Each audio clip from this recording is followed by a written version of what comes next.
시청자 여러분 안녕하셨습니까? 뉴스카페 시작하겠습니다. 주류세가 52년 만에 종량세로 바뀝니다. 전 주종으로 확대될 경우에 산업구조 변화까지 예상되는데 일단은 수입 맥주가 직격탄을 맞게 생겼습니다. 서울시가 관광산업 저변 확대에 팔을 걷어 붙이고 나섰습니다. 박원순 시장은 관광산업이야말로 신성장 동력이라고 강조했습니다. 서울시의 관광산업 전략 알아보겠습니다. 반려동물을 키우는 인구가 1,000만 명을 넘어서면서 금융업계가 새로운 블루오션을 맞고 있습니다. 이렇게 저희 뉴스카페는 세 가지를 준비를 했고 뉴스 토크합니다 시간에는 김한규 검찰개혁위원회 위원을 모시고 김학의 수사단 수사 결과에 대해서 자세하게 짚어보겠습니다. 뉴스카페 출발합니다.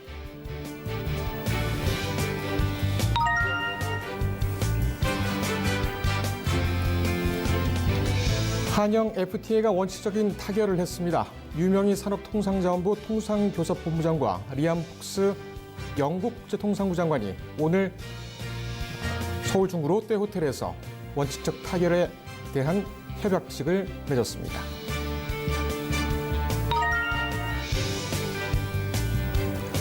국민 75%가 증세를 통한 복지 확대가 정당하다고 여기는 것으로 나타났습니다.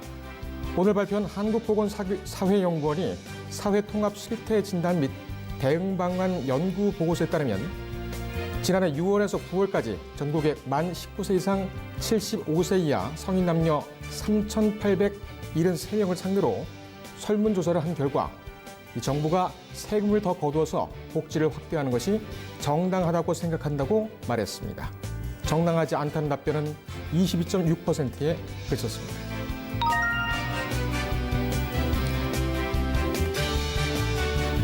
대입 수학능력 응시료도 앞으로는 카드 결제가 가능할 것으로 보입니다. 국민권익위원회는 오늘 수능시험의 응시료 납부와 환불 신청 방식을 다양화할 것을 한국교육과정평가원에 권고했다고 밝혔습니다. 이른바 장자연 씨 사망사건 핵심 참고인인 윤주 씨가 송사에 휘말렸습니다. 기부금을 낸 시민 400여 명이 소송을 통해 진위를 가려보자며 손해배상 청구 소송을 오늘 제기했습니다. 이 시각 주요 뉴스입니다.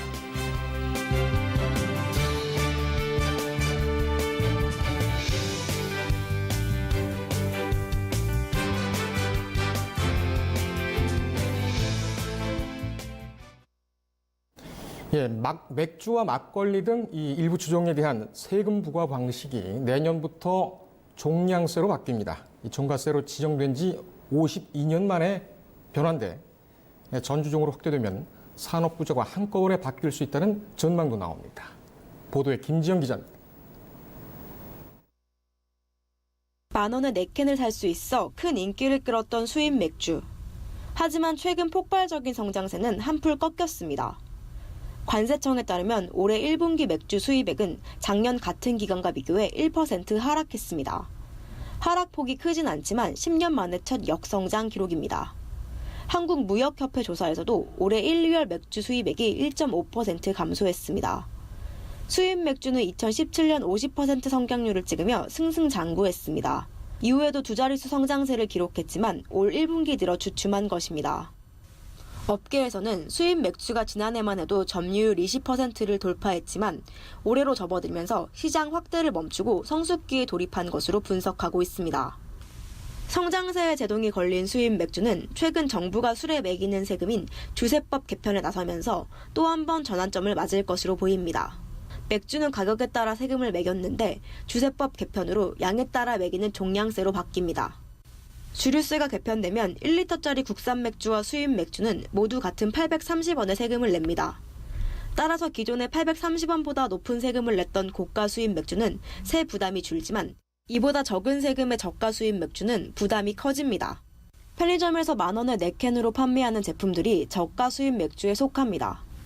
정부는 맥주 시장 경쟁이 치열하고 국내 맥주 3사가 국산 맥주 생산과 수입 맥주 공급을 함께하고 있어 세금 인상으로 인한 소비자 가격 변화가 당장은 없을 것으로 전망하고 있습니다. 종량세라는 게 원래 그런 거죠.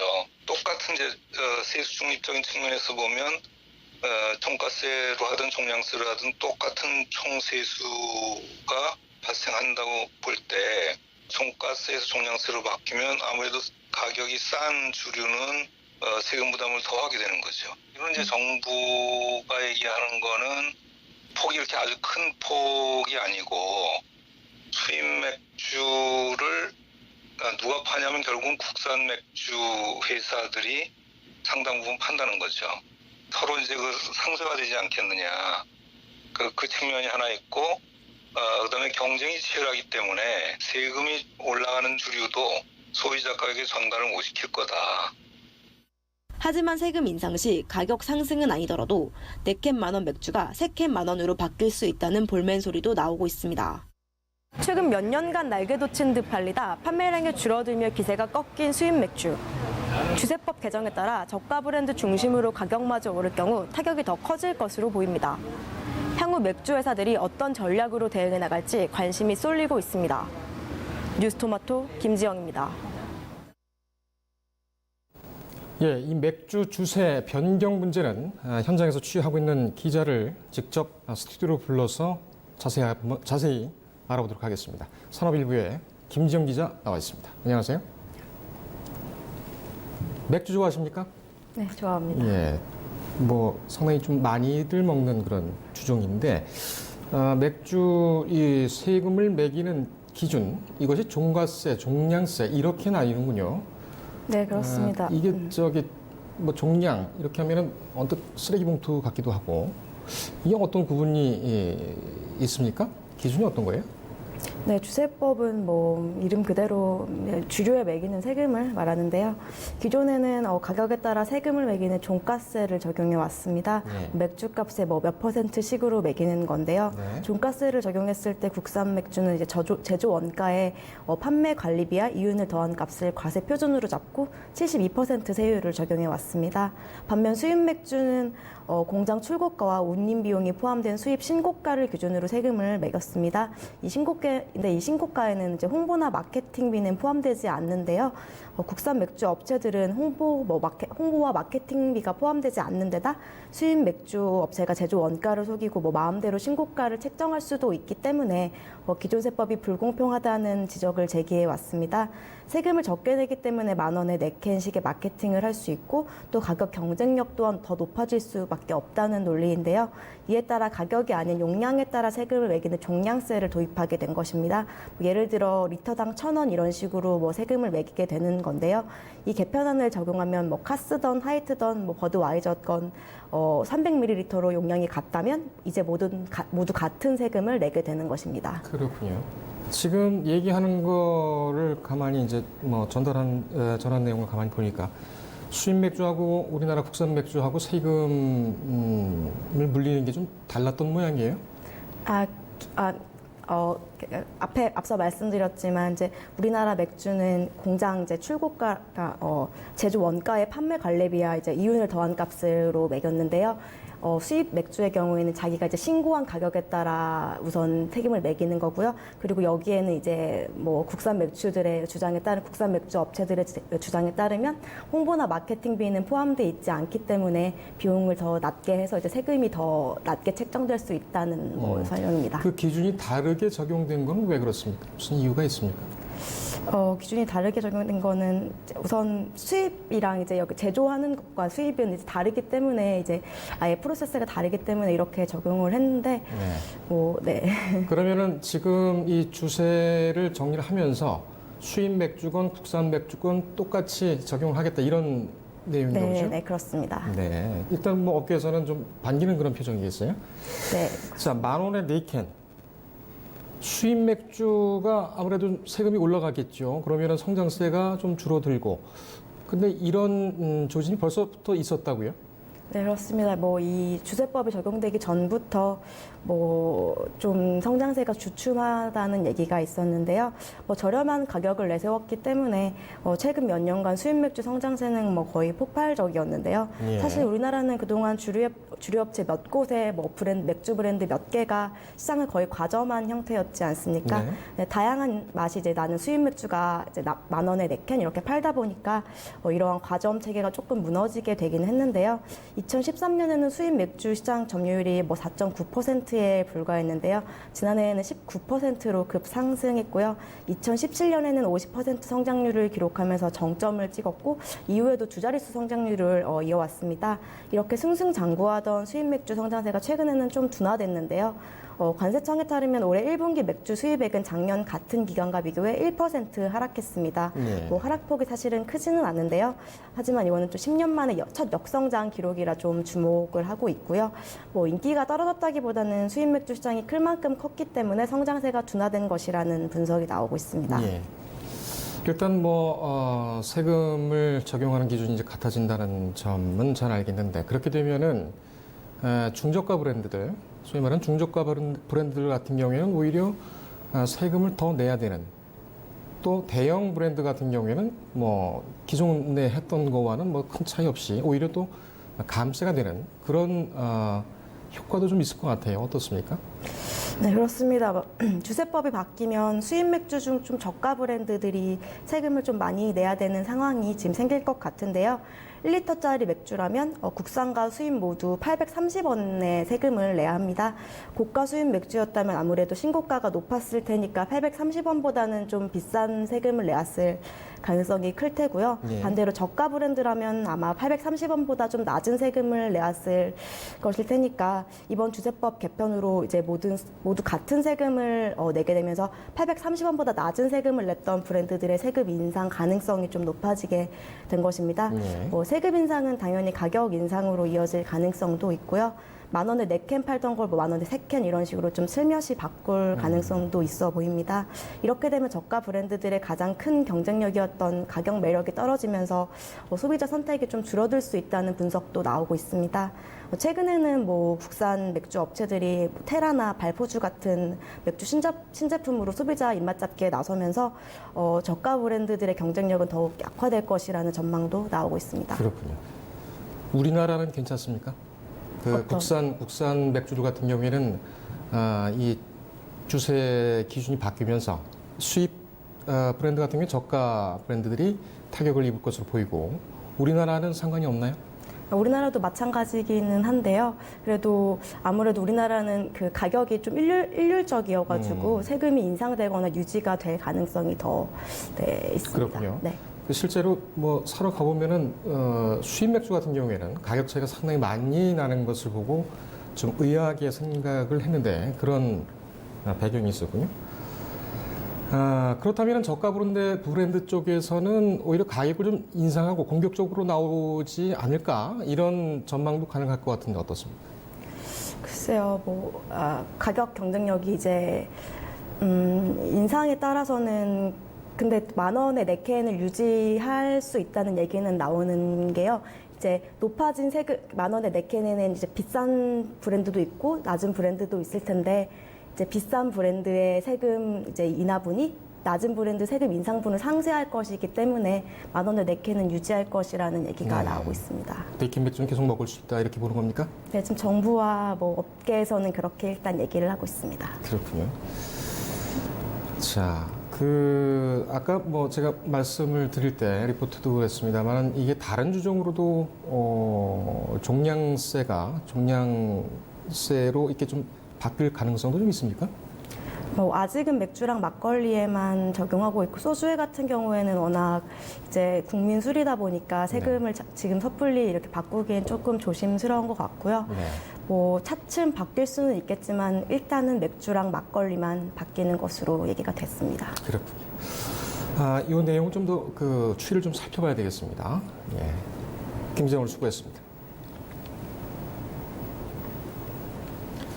네, 다음 소식입니다. 서울시가 관광산업 저변 확대에 박차를 가하고 있습니다. 예, 관광지형 박람회와 의료관광 트래블마트 확대 추진이 중점인데 박원순 시장은 우리나라 경제 성장의 또 다른 돌파구가 바로 관광산업이라고 강조했습니다. 서울국제관광산업박람회를 신태연 기자가 다녀왔습니다. 서울시가 국내 관광업체를 해외 업체와 연결시키는 기존 행사를 대폭 확대했습니다. 지난 목요일부터 오늘까지 나흘 동안 코엑스 등에서는 서울시와 코트파의 공동 주최로 서울국제관광산업박람회가 열렸습니다. 박람회의 전시는 서울국제 트래블 마트로 세계 각국에서 온 해외 바이어와 국내 기업의 얼굴을 맞대고 계약 여부를 결정하는 B2B 행사였습니다. 올해부터는 규모를 늘려 관광산업의 저변을 확대했습니다. 관광산업의 세계 GDP의 일자리의 10%를 차지하는 흐름에 발맞췄다는 설명입니다. 저성장 시대에 관광산업은 우리 경제 성장의 또 다른 돌파구라고 생각합니다. 서울시가 앞으로 무엇으로 먹고 살 것인가? 오늘 이 엑스포가 앞으로 서울을 대표하는 대한민국. 올해 달라진 점은 크게 B2C 추가, 관광체육 박람회, 의료 관광 트래블 마트입니다. 전 세계 40여 개국의 국가, 지자체, 기관 등의 잠재적 소비자들을 맞이했습니다. 이는 B2B에 참여하러 온 관광업체가 홍보부스를 차린 기관과 접촉하는 효과까지 나왔다는 설명입니다. 서울 관광의 어떤 국내 관광객들에게 상당히 큰 홍보를 할 수 있다. 그러니까 서울 관광 홍보를 좀 국내 관광객들에게 좀 알리는 이런 행사로 좀 자리매김이 될 것 같고요. 전 세계를 대상으로 서울과 우리나라 대한민국의 관광을 홍보할 수 있는 그런 계기가 되었다고 볼 수 있겠습니다. 고부가가치 산업으로 떠오르는 의료 관광도 조명됐습니다. 의료비가 싸더라도 의료 서비스가 느리고 불안전하거나 치료비가 한국 이상이라 수요를 발굴하러 온 것입니다. 아울러 관광 분야 일자리 착취를 위해 서울관광산업체험박람회를 진행했습니다. 국내외 호텔, 리조트, 여행사 등 100개 업체들이 상담부터 면접까지 진행해 취업준비생들이 큰 관심을 보였습니다. 서울과 한국의 관광산업이 미래산업으로 발전해서 일자리를 만들고 한국 경제에 활력을 불어넣을 수 있을지 주목되고 있습니다. 뉴스토마토 신태현입니다. 예, 반려동물 키우는 국민이 1,000만 명을 넘어서면서 금융시장의 새 블루오션을 맞고 있습니다. 반려동물을 위한 보험뿐만 아니라 우대금리가 적용된 상품까지 출시되고 있습니다. 이 소식 최진영 기자가 보도합니다. 반려동물이 금융시장에서 소비자와 기업 간 새로운 매개체로 급부상하고 있습니다. 손해보험사들은 반려동물을 위한 보험을 늘리고 간편하게 만드는 모습입니다. 저축은행 업계는 반려동물 중심의 이벤트를 개최하며 고객과의 접점을 늘리는 용도로 사용합니다. 지난 7일 보험개발원은 동물병원 진료 후 즉시 보험금을 청구할 수 있는 시스템을 개발했다고 밝혔습니다. 시스템 개발은 올해 1월 한화, 롯데, 현대, KB, DB 등 5개 손해보험사와 함께 시작했습니다. 메리츠 화재의 경우 보험사 내 반려동물을 기르는 직원들을 모아 펫보험을 내놨습니다. 올 초 반려견 행동 전문가 강영욱 씨를 모델로 사용하며 대대적인 홍보에 나섰습니다. 펫보험에 대한 니즈가 점점 커지고 있는 상황에서 몇 년 전부터 본격적으로 저희가 준비하기 시작했고 작년 말부터 선제적으로 접근해서 대응하고 있습니다. 저축은행 업계에서도 반려동물을 통해 시중은행이나 보험사에 비해 부족한 고객과의 접점을 마련하고 있습니다. JT금융그룹은 반려동물 콘테스트인 제4회 JT왕왕 콘테스트를 이달 개최했습니다. 지난 주말에는 국내 최대 규모의 반려동물 박람회를 후원하며 참가했습니다. JT금융그룹은 고객제의주의를 원칙으로 반려견처럼 고객과 함께하고자 동종업계 최초로 반려견 마케팅을 2016년부터 진행해오고 있습니다. 이번 패쇼 행사 참가와 더불어 이달부터 7월까지 제4회 JT왕왕 콘테스트를 진행할 예정입니다. 특히 JT왕왕 콘테스트는 현재까지 42만 명이 참가하였습니다. SBI저축은행도 지난해부터 반려견주 대상 정기적금을 선보였습니다. 두 저축은행 상품 모두 3%대의 높은 연이율로 많은 고객들이 찾고 있습니다. 두 은행 모두 반려동물 사진을 인증만 하면 우대금리를 받을 수 있어 가입도 간소화했습니다. 반려동물 인구가 1천만 명을 넘어서면서 금융업계 새로운 블루오션으로 떠오르고 있습니다. 뉴스토마토 최진영입니다.